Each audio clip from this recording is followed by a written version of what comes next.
You know, this is a shot from the Survivor video. So if we go back, you know, Destiny's Child was like this big hit at the time. They had one song that did really well, and it was a remix. No? It was a remix with Wyclef. And because they weren't doing that great, but when he remixed them, then they started getting some traction. Yeah. And so then what happened was the original four broke up.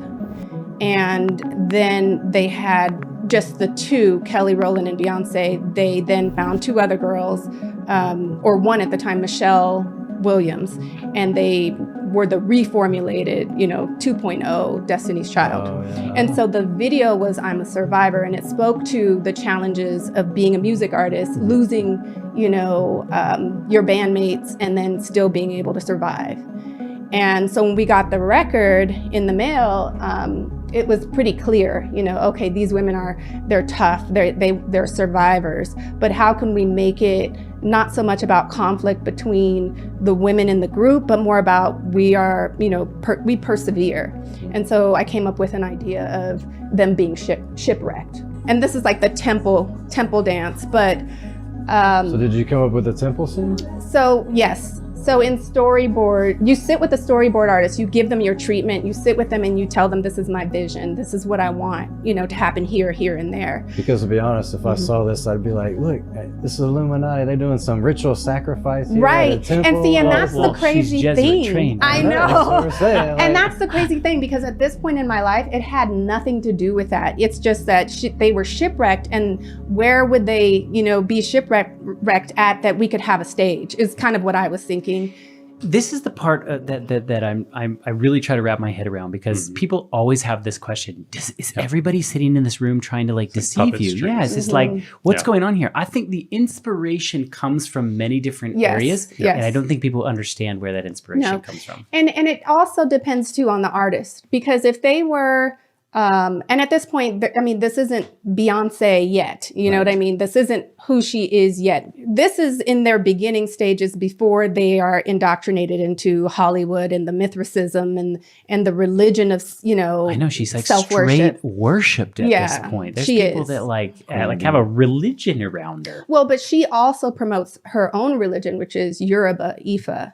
And when you watch her videos now, you'll see direct, you know, pointings to the gods that she serves. So like Oshun, the river goddess.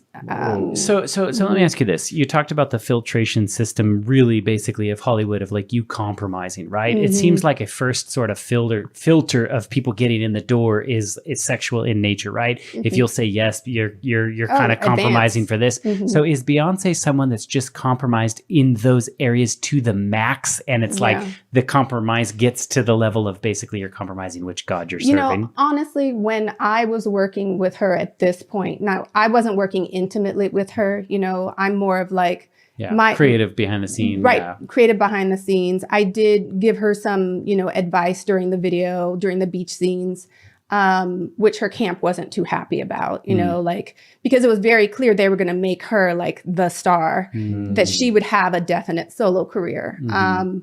And I would say that at this point, she was still, they were praying in circles, you know, together, praying to Jesus. Wow. I don't believe that at this point, any of that was going on. But again, I'm not behind the scenes in her life. I can't really speak to that. Right. But I can say that the Beyoncé that we now see is not the Beyoncé that was praying to Jesus when she first started.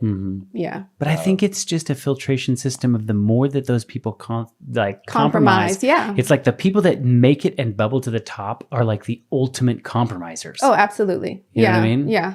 Because no one's going to give you the keys to the kingdom unless you represent that kingdom. Right. And it's a demonic kingdom. I understand it. Like from God's perspective, he's putting in place his ministers and his people to share his messages, and he's orchestrating that behind the scenes. The devil's just counterfeiting that with his ministers. He has his own disciples. You think about the funneling system, and we talked a lot about this, what the relationship is between a man and a woman. If you'll break that representation, it's so It's It's such a selfish. metaphor. It's ultimately selfish. for breaking that relationship with God, Mm-hmm. right? So if you break that one, every other step is so It's much easier. Easier. Because a marriage really truly is, how can I, please this other person? Whereas like this is flipping that system upside down on its head. It's like porn, right? Yeah.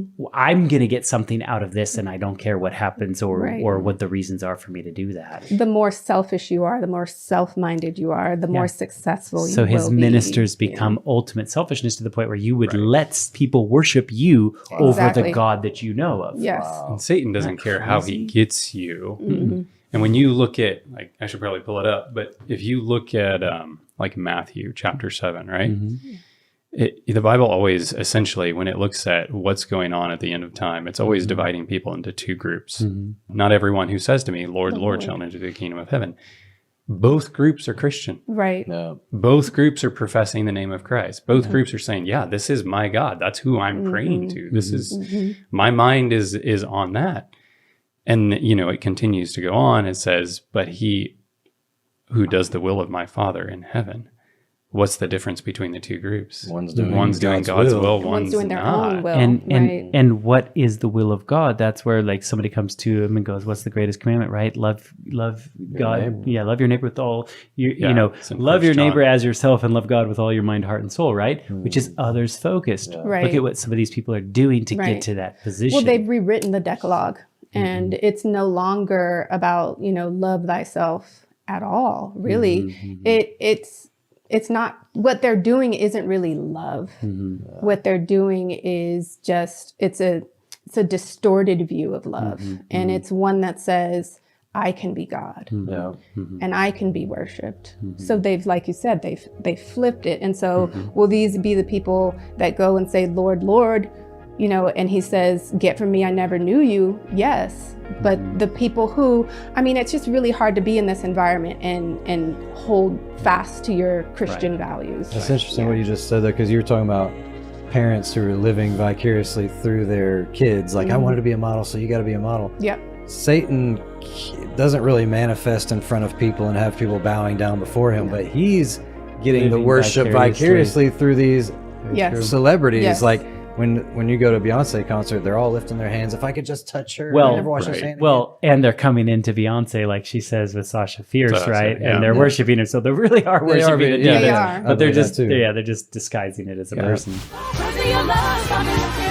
And when people see me, sometimes I think that when they meet me and they speak with me, they're expecting Sasha.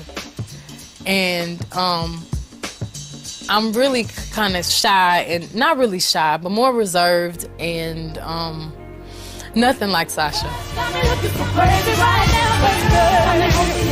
But I guess I wouldn't be very entertaining on the stage.